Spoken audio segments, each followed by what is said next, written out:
that's a very He wants to see. Come on. I wish I could. Okay. Bye, blessing.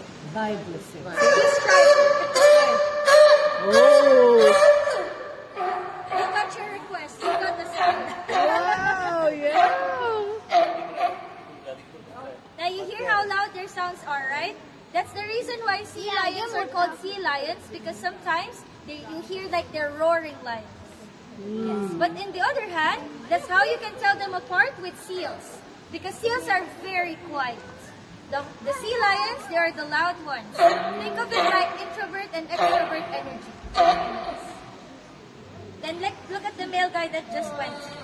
So the males are basically like twice the size of the females. Now, how are you able to identify them from afar? Just look at the forehead. So the females just have a regular circular forehead. If it's the males, they have a distinct bump that's called as the sagittal.